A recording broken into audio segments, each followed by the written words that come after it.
Hi, my name is Brian. I'm the son of Jim and Sue. They are the leaders in the children's church area where I go to church. They are Christians. I was raised in a Christian household. My parents really did their best. When it comes to my story, it's kind of like that of the prodigal son. I knew all the Bible stories growing up, and then in my teens I just decided to rebel against God. When I was 17, I got my first 3 tickets in accident on the same day. I decided that morning I wanted to skip school, and so I took one of my friends with me, and we decided to go to Daytona in the middle of the school day. So on the way there, I got pulled over for, they said I was going 95. That car couldn't go more than 88. I know. The pedal was floored. But I got pulled over for speeding and improper passing. And I decided this day can't get any worse, let's go on to Daytona. So we get there, the beach is in sight, and I wasn't paying attention to the bus that was in front of me. I rammed into the back of that bus, and it just totaled the car. And then I got a ticket for careless driving for that. I thought that when my dad got home that would be the last day I would ever see. He was a little upset. That's an example of how not a perfect child I was. Next thing that really happens in my story is 9/11. I was 18, living at home. I had just gotten my GED and my diploma. 9/11 happens. I come out of my room, my mom's watching the TV, and I'm looking at the TV. Oh, what you watching? What movie is this? Mom said, this isn't a movie. I'm like, no, seriously. I grabbed the remote and I changed the channel. And then I changed the channel again. I just sat in shock for a couple hours, and then I went to my recruiter's office, and there was a line at the Navy recruiter office that day. Never seen anything like it. 3 months later, I was in boot camp, which is always fun. Graduated, went to school for electronics for a year after boot camp, and then I went to San Diego, where I was stationed. My brother and I were stationed in San Diego. He was on another ship, and we got to hang out all the time, and life was good. My 20th birthday had passed, and a couple of the guys from the ship decided that they wanted to take me to Tijuana to celebrate. And I went with them, had a beer, and by the time that I had 1 beer, the other 2 people had about 3 or 4, and they were really wasted. So I decided to take them back to ship. They actually hooked me up with a date, and they said that she wanted to see me in dress blues because that was her thing.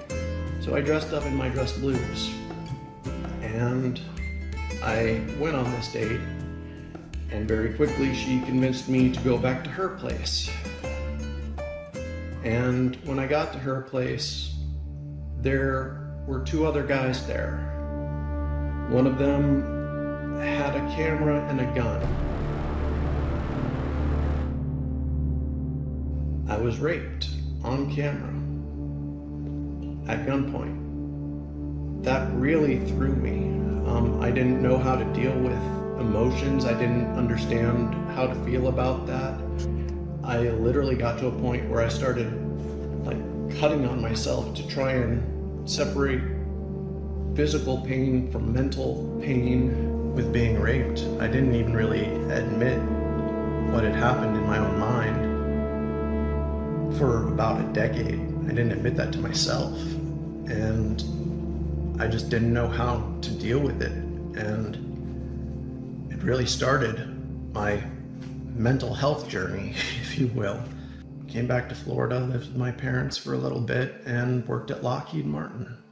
I got engaged to a girl who I hooked up with the night before I went into the military, and we became engaged.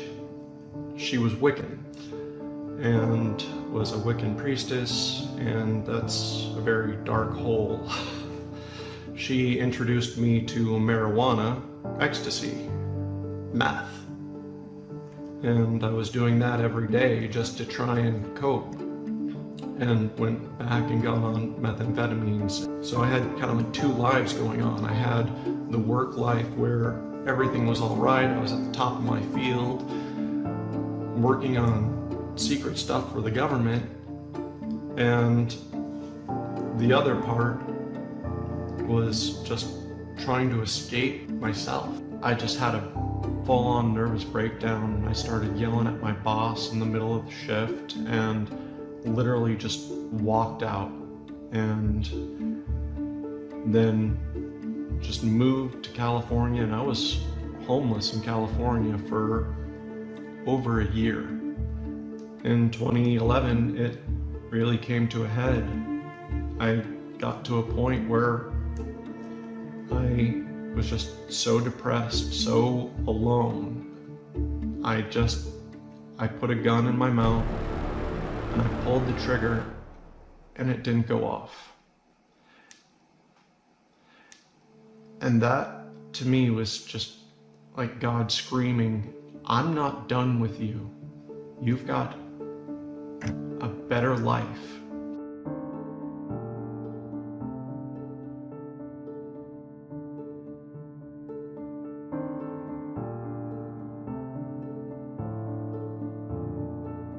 I called 911 and the ambulance came to where I was and they took me to the hospital. They said that since you've tried just about every medication, you have what we call treatment-resistant depression. So they decided that what would be best would be doing electroconvulsive therapy, which is also known as electroshock therapy.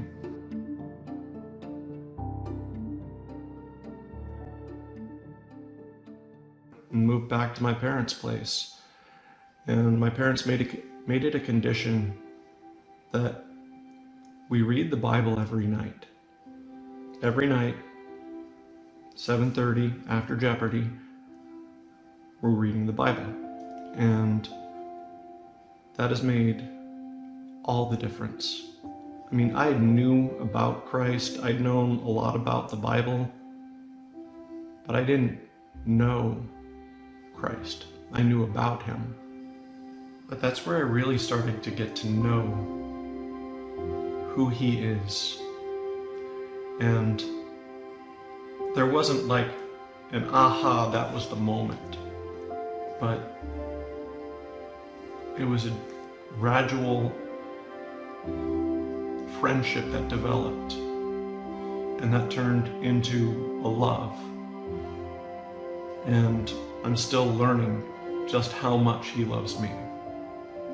I was starting to develop relationships with these men in the Bible study and told them that I was still suffering depression, I was still getting electroshock therapy, and that I needed to stop. So I decided to stop doing ECTs. And that was very difficult, but I was able to talk with the people in my men's group and with my pastor, Pastor Nathan, about what I was going through, and to lean on them.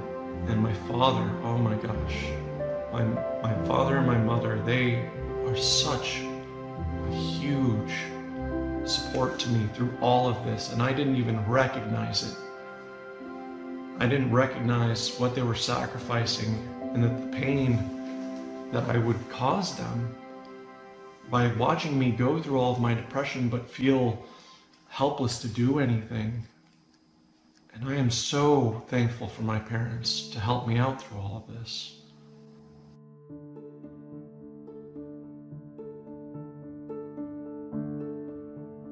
Pastor Nathan recommended I see one of the guys at our church who does therapy.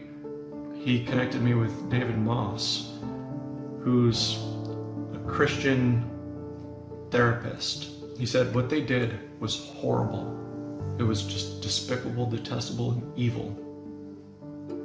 But I want to ask this question. Where would you be right now if this didn't happen? If that never happened, who would you be now? And I thought about it. I said, I would be just an arrogant,